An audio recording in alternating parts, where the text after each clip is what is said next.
So, any questions? Yes, we have one coming out of Facebook from Alex Hotat. I think that's how it's pronounced. And he says, what are your thoughts on Dr. Brian Walker, MLC's vaccine injury testimony? Also, Dr. Karen Phelps' partner vaccine injury. Please explain. Many politicians supported vaccines that may have accelerated cricketer Shane Warne's death from a heart attack.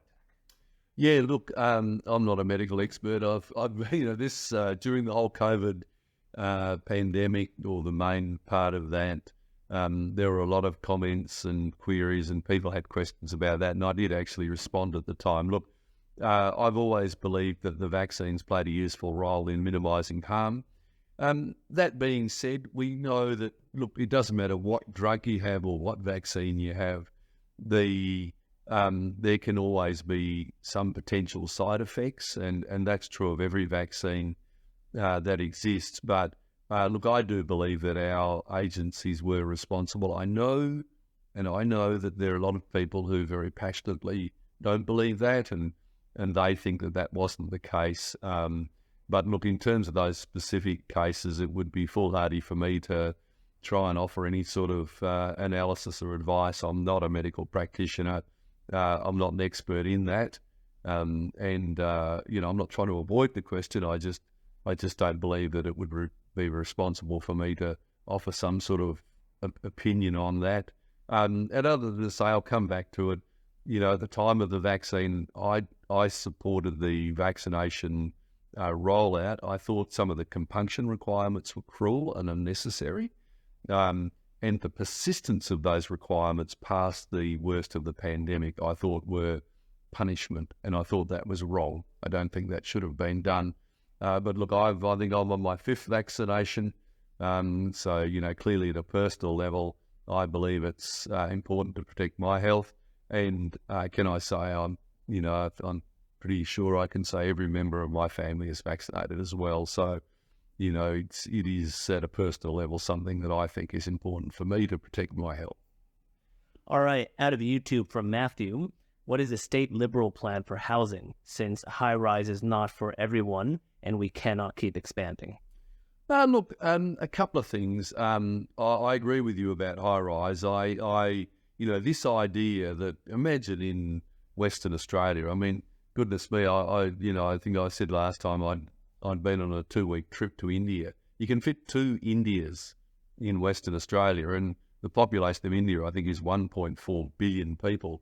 And yet, fascinating going to the Indian cities. I'd say there was more greenery, more green canopy in cities like Chennai, Bengaluru, Kolkata, and the like, than in Perth, which I found really surprising. And that's because over there they have laws that protect trees that go back to the formation of India as an independent nation. But look, in Western Australia, I do think there are real alternatives. One of the ones I've mentioned, and definitely something that the Liberal National Party coalition was very keen on before, is develop the regional areas. I mean, this is what's happened in India. India, the government there and the state governments have said, look, our big cities, we don't want them to get bigger, because as cities get bigger and bigger and bigger and more dense, you just accelerate a lot of social problems. And in India, what they're doing is developing the regional areas. We need a massive focus on regional development in Western Australia. And what do you need in the regions? I spoke about this in Parliament this week, and that is, first of all, you need people to feel safe in the regions, and in far too many regional areas, crime is out of control. I was speaking to a lovely person today about crime issues in the southern part of my electorate, and serious crime issues. But whatever crime people are seeing in metropolitan Perth, it is literally an order of magnitude worse when you get north of Geraldton, just horrendous. So you cannot expect people to live in the regions if they don't feel safe. No parent's going to take their kids there if that's the case. So that has to be dealt with. You need excellent medical facilities. And again, we've got this ludicrous situation where pretty well anyone who's having a baby these days has to come to Perth. We're having fewer and fewer and fewer births in regional areas because there aren't appropriate services available in the hospitals. pretty well north of Geraldton, and even for Geraldton, you've got large numbers of people coming to Perth if there's any particular issue pending, or even just for a normal birth, north of Geraldton, families are having to come to Perth. So you need first-class medical services, you need first-class schools, and again, I've got greatest respect for teachers, and in fact for all of our public servants. I think, people may criticise them from time to time, but overwhelmingly we're very well served by, as individuals, by our police, our teachers, our nurses, and the like. But we've failed in that the government doesn't put enough of those resources into regional areas. So, you need first-rate schools, first-rate hospitals, you need law and order, and then, of course, you need jobs. And I'm particularly scathing about this Labor government's failure to properly invest in regional areas to create the quality jobs that people need in those areas. And they're all things that we've got a track record. I mean, the work that was done by the former coalition government developing Karratha into a major regional centre is benchmark. And, the Labor Party criticised every single thing we did, every investment they criticised. And now Karratha is a really high-quality regional town. It could be bigger, but nevertheless, that was good work, and that's a template for what we'll do. The other thing is release more land. I'm in fact, properly done, that is the best solution to immediately reduce the pressure on house prices in particular. So I would, really look at that release of more land. The other thing is with your high-rise, what's happening with high-rise development in Western Australia at the moment? What's happening is that nearly all of the high-rise development is in the western suburbs. It's in areas that have got river views or areas that have got ocean views, so that you've simply got developers developing inappropriately high-rise apartments in these prime locations. It's not providing housing, affordable housing for the people that need it. It's providing apartments for the kids of millionaires or millionaires where they want to downsize, and purely because the developers can maximise their return. Now, look, I don't mind developers making a buck. Good luck to them. They put their capital on the line to do all of that. But it's the disproportionate focus in my area, and I asked a question to the Premier on this in Parliament yesterday. Claremont's got 28% of its accommodation. The town of Claremont, 28% of their accommodation is units and apartments. And in a previous question I'd asked the Premier, he said, Kennington was doing its bit for high-rise. They've got 8.5% of their population in units and apartments. So, the truth is that the western suburbs is being overwhelmed with high-rise development. And whilst the real issue of providing affordable housing in the suburbs is not being dealt with properly. So, no, it's a bit of a long answer, but I do think we'll have great plans and solutions, and we've got a great track record of doing a vastly better job than the Labor Party in this area. All right, from TikTok, when is a dual-lane highway going to be built from Perth to the eastern states, allowing all these small towns to be bypassed, preventing more death? We are very far behind the eastern states.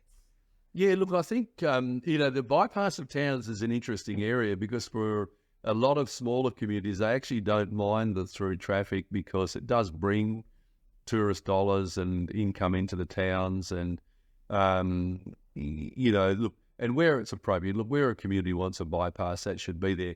Look, dual laning the whole lot. I mean, Western Australia is the largest state in Australia, and so dual laning the whole road, through to Euclid would be, I think, prohibitively expensive.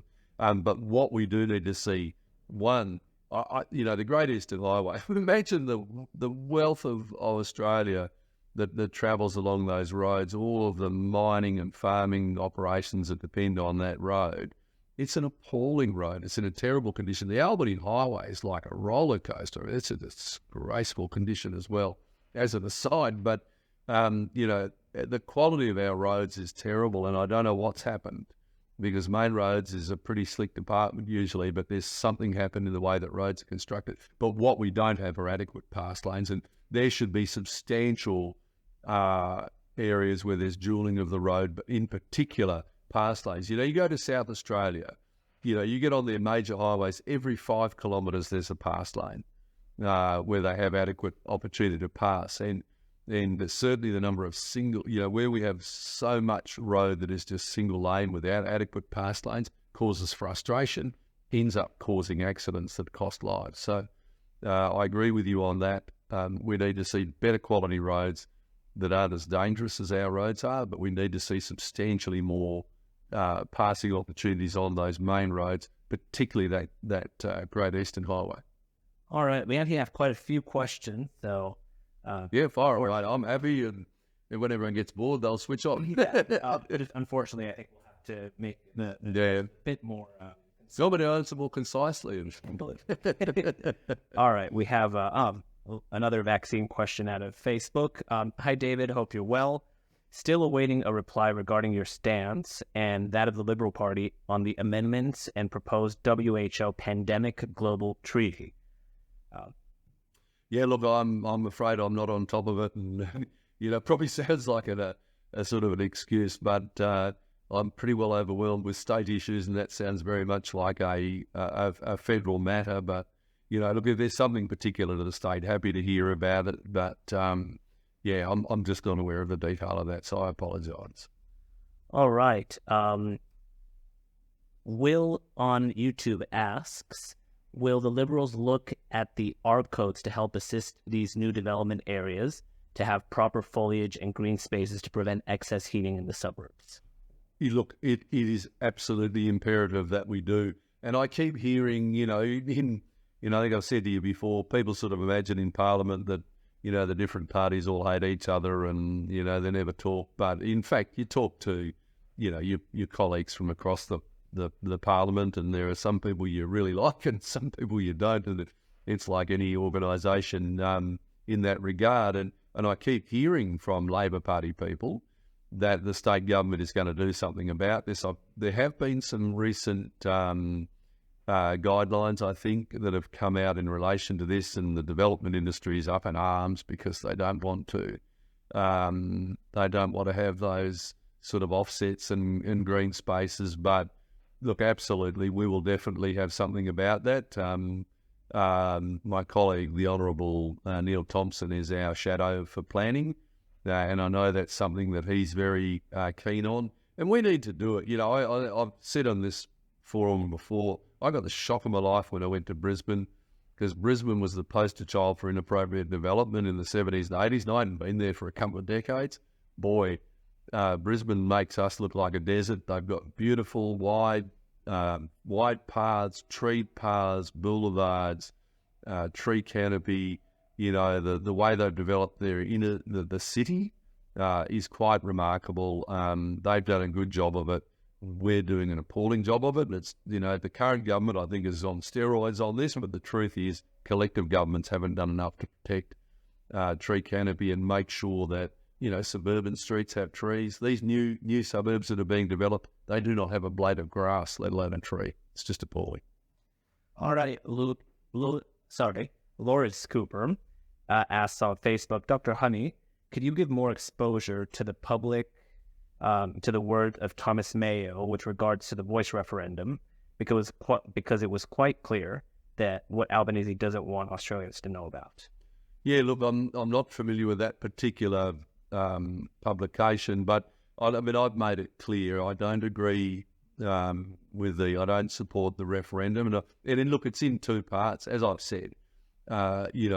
The idea that you recognise that Aboriginal people were the first peoples of Australia, I think, is just a statement of fact. And I suspect, as Peter Dutton has said, the leader of the opposition, or the leader of the Liberal Party, and the leader of the opposition in federal Parliament, that the great majority of Australians would have no trouble agreeing with that. But because the second part that I disagree with, because I think it's going to institutionalise conflict, but it's also going to institutionalise a whole range of other legal challenges and changes, is this idea of the formalised voice, which will inevitably cause a whole range of unnecessary problems. And trouble is Parliament could actually just do it by a normal vote, not put into the Constitution. And if Parliament did it by vote, then it wouldn't have many of the constitutional implications that it does. So, yeah, look, I think there's some good information going around, and I've made my position very clear on this.